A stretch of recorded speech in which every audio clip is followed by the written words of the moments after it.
안녕하세요. 블로그 유란이들 성장일기 운영하고 있는 쪼쪼랭이 엄마 콩콩조리입니다. 오늘은 자기주도적 육아에 대해서 이야기를 해보려고 해요. 이 단어는 이제 저보다 먼저 어떤 분이 쓰셨을지도 모르겠지만, 제가 어디서 본 것은 아니고요. 제가 이제 자기주도적인 학습이라는 단어에서 생각해낸 단어예요. 그래서 많은 분들이 자기주도적인 육아를 하셨으면 좋겠다, 이런 마음으로 한번 자기주도적 육아에 대해서 이야기를 나눠보도록 하겠습니다. 제가 이제 2008년에 큰아들 쪼랭씨를 낳고 굉장히 어려운 것들 중에 한 가지는 이제 아이를 낳으면 굉장히 어려운 것들이 많지만 제가 엄마로서 이제 책임을 지고 육아를 하고는 있지만, 이 아이가 잠을 자지 못할 때, 아니면 이제 식습관과 관련된 교육을 해야 될 때 내가 어디서 어디까지 해야 되고 얼마나 해야 되고 어떻게 해야 되는지, 이런 것에 대한 고민이 있었어요. 아마 아이들 키워보신 분들은 이제 비슷한 생각을 많이 하셨을 거예요. 아이들이 잠에 들지 못할 때 그냥 잘 때까지 내버려둬야 되는 건지, 아니면 안아서 재워야 되는 건지, 아이들이 백색 소음을 좋아한다고 하니까 막 청소기 같은 거를 이제 돌려서 막 차에 태워서 이렇게라도 아이들을 재워야 되는 건지, 이런 고민들이 제가 좀 굉장히 많았었던 것 같아요. 그래서 저는 이제 맘카페에 도움도 많이 받고, 이제 옛날에는 땡땡홀릭이라는 지금도 있는데, 옛날에는 땡땡홀릭이 아니라 땡땡맘의 땡땡홀릭, 이런 카페였어요. 그래서 그 카페 도움도 굉장히 많이 받고, 그 다음에 책도 많이 봤는데 수면교육, 이유식 책, 삐뽀삐뽀 이런 책들을 보면서 도움을 많이 받았어요. 그래서 굉장히 저에게 도움이 된 내용들도 있었지만, 또 이제 책 육아를 해보신 분들은 이제 또 굉장히 혼란스러움을 겪게 되는데, 전문가분들이 또 어떤 사항들에 대해서 좀 다른 이야기들을 조금씩 하시는 거예요. 그래서 공갈적 꼭지를 저도 이제 우리 애기들을 물렸었는데, 어떤 분은 물리면 안 좋다고 하시고, 어떤 분은 언제까지는 물려도 된다고 하시고, 또 어떤 분은 그냥 힘들게 뗄 필요 없다, 이렇게도 얘기하시고. 그래서 어떻게 해야 돼, 무슨 말이 옳은 거야, 막 이런 생각을 제가 했었습니다. 저도 이제 아동복지학을 전공하고, 저는 사회복지학을 부전공하고, 전교사, 보육교사 자격증을 갖고 있었고, 어린이집 유치원에서도 실습도 하고 그랬지만, 그때 석사과정도 이제 어느 정도 했었고, 근데 초보 엄마에게는 그런 이론적인 내용들이 별로 크게 도움이 된다는 생각이 안 드는 거예요. 그래서 너무 어려웠었어요. 근데 지금 이제 아이들을 지금 11살, 18살 이렇게 키우고, 또 그때보다 공부도 좀 더 했죠. 석박사 통합과정을 수료하고, 이제 놀이치료사로서 훈련도 받고, 지금 제가 깨달은 바는 전문가들의 이야기도 굉장히 중요하지만, 또 나의 소신이 담긴 자기주도적인 육아를 하는 게 가장 중요하구나, 이런 생각을 했습니다. 제가 아까 자기주도적 학습에서 이 단어를 가져왔다고 했는데요.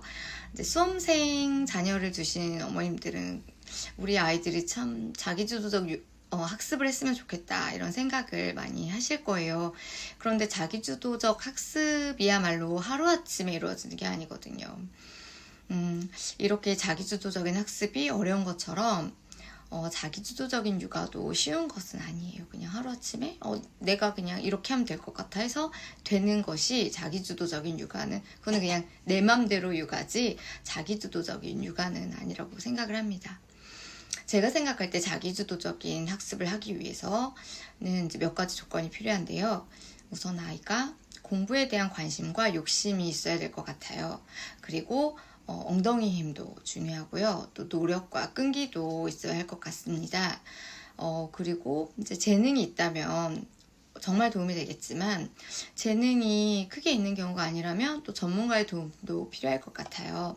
그리고 재능이 있는 경우라 하더라도 전문가의 도움을 받는다면 조금 더 수월하게 자기만의 학습 방법을 아이들이 깨우칠 수 있을 거라고 생각을 합니다. 저는 자기주도적 육아도 자기주도적 학습과 마찬가지라고 생각을 해요. 우선 부모가 육아에 대한 관심과 아이를 잘 키우겠다는 욕심이 있어야 할 것 같고요. 그리고 노력과 끈기를 가지고 끊임없이 고민을 해야 할 것 같습니다. 부모 스스로 육아에 재능이 있는 경우가 아니라면, 그리고 좋은 모델링을 갖고 있지 않다면 전문가의 도움을 받는 것도 필요할 것 같습니다. 그리고 아까도 얘기했듯이 재능이 있고 좋은 모델링을 갖고 있더라도 또 전문가의 도움을 받는다면 더 수월하게 자기주도적 육아를 할 수 있을 것 같아요. 그리고 우리가 이제 아이들을 가르치다 보면 아무리 좋은 선생님을 만나고 또 일타 강사의 강의를 듣는다고 하더라도 이 아이와 그 강의를 하시는 강사분이 잘 맞지 않는다면 또 아이에게 좋은 선생님이 아닐 수도 있어요. 그래서 저는 우리도 우리와 잘 맞는, 나와 비슷한 어떤 육아 철학을 갖고 있는 그런 전문가를 만나서 이야기를 듣는 것이 좋다고 생각을 합니다.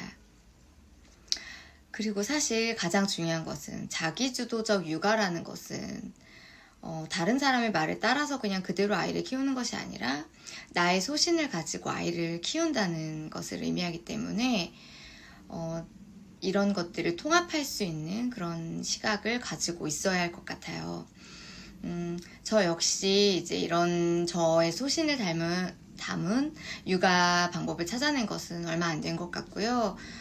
제 블로그를 보시는 분들은 아시겠지만 저는 이제 사실 좋은 육아에 대한 모델링이 없었기 때문에, 그리고 제가 조금 어려운 어떤 환경에서 자랐기 때문에 제가 이제 보고 자라온 육아 방법이 매우 좋은 방법은 아니었다는 것을 좀 깨닫고, 제가 그것을 저에게서 좀 털어내는 작업이 굉장히 필요했었어요.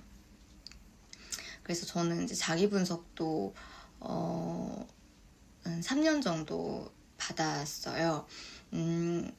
부모님과의 나와 관계를 계속 고민하고 내가 현재 생활에서 어떤 부분들이 그런 과거 경험으로 인해서 힘들고 어려운지를 계속 분석하고, 이런 과정을 통해서 건강하지 않았던 관계가 있다면 이제 나는 이것을 더 이상 대물림하지 않겠다, 그런 노력으로 그런 기간들을 이제 계속 분석을 받으면서 버텨왔던 것 같아요. 저는 이제 분석가 선생님들의 도움도 컸고요. 그리고 무엇보다도 또 우리 남편의 도움이 굉장히 컸던 것 같아요. 그래서 남편에게 이제 받았던 무조건적인 이제 관심과 사랑, 그리고 안정적인 관계, 믿음, 이런 부분들을 제가 직접 경험하고 남편을 통해서 느꼈던 것들이 제가 아이들에게 또 그것을 베푸는데 큰 도움이 됐던 것 같습니다. 그리고 저는 제가 모델링 했던 방법들을 대체할 새로운 육아 방법을 또 배워야 했어요. 그냥 저 자신을 분석한다고 해서 새로운 육아 방법이 짜잔 하고 태어나는 건 아니거든요. 그래서 육아서, 전공서 이런 이론 공부도 많이 했고, 또 이론을 배우는 것만으로는 실전에서는 또 부족함이 있었거든요. 이론에서 하는 이야기는 제가 느끼기에 너무 좋았는데 어쩔 때는 막 하루 3끼 5대 영양소를 꼬박꼬박 챙겨서 먹여야 하고요. 칼로리를 뭐 어떻게 해야 되고요. 막 이런 얘기를 하는 것처럼 되게 이상적이고, 우리가 사실 하루 3끼 5대 영양소를 꼬박꼬박 챙겨서 먹거나 그렇게 하긴 어렵잖아요. 그러니까 조금 지키기 어렵다? 이런 것들이 좀 많았고, 어떨 때는 좀 가혹하다고 느껴지는 부분들도 있었어요. 그래서 제가 이런 말씀 좀 죄송하긴 한데, 어떤 경우에는 이거 아이를 직접 키워보시고 쓰신 육아서가 맞나, 이런 생각이 드는 경우도 있었어요.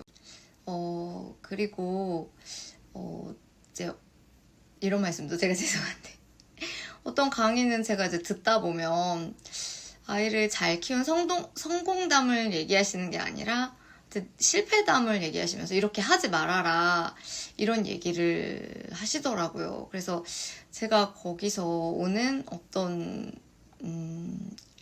강의와 실제 아이를 키우는 것에 대한 이제 갭을 좀 느꼈습니다. 그래서 저는 이제 제가 실제로 우리 아이들을 제가 키우면서 나만의 육아 방법을 깨우쳐야겠다는 생각이 들었던 것 같아요. 이제 제가 보고 자랐던 어떤 육아 방법이나 관계들이 이제 건강하지 못한 부분들이 있다는 것을 제가 깨달았고, 또 이론적인 공부도 꽤 오랜 시간을 했으니 이제 저는 이것들을 제 것으로 만들어서 실제 활용해야 하는 임무가 주어진 거죠.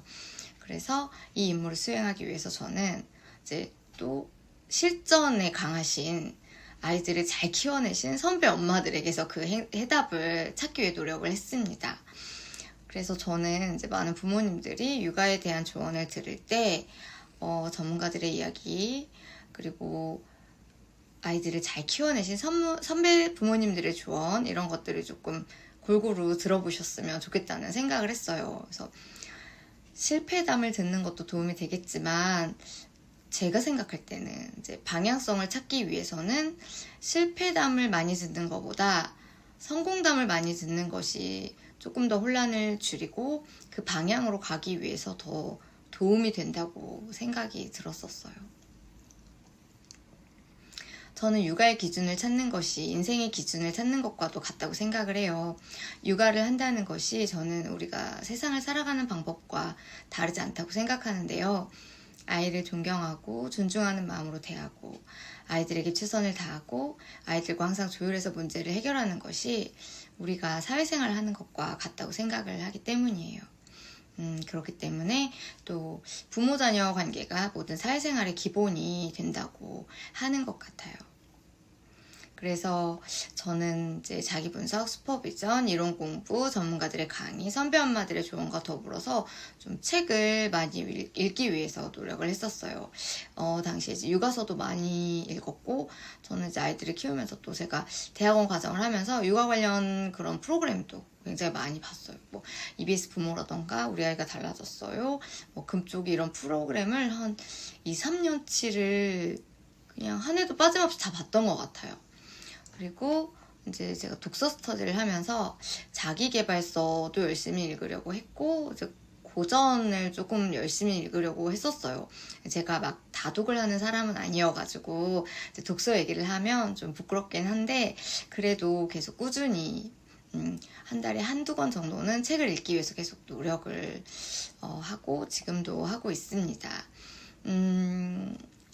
제가 이제 오늘 내용을 말씀을 드리면서 자기주도적인 육아란 이렇게 하시면 됩니다 라는 명쾌한 기준을 딱 내려준다면 아마 이 영상을 보는 분들에게 굉장히 도움이 되겠지만, 개개인의 학생들에게 자기주도적인 학습의 방법을 알려주기가 어려운 것처럼, 사실 그거는 그 아이들이 깨우쳐야 되는 부분이 있는 거잖아요. 그런 것처럼 자기주도적인 육아에 대한 기준 역시 제가 이렇게 한 번에 말씀을 드리기는 좀 어려운 것 같아요. 그렇지만 제 영상이 어떻게 자기주도적인 육아를 하고 육아의 기준을 세울 수 있을지, 그리고 자기주도적인 육아라는 것에 대해서 생각해 보시는데 좀 도움이 되었으면 좋겠습니다.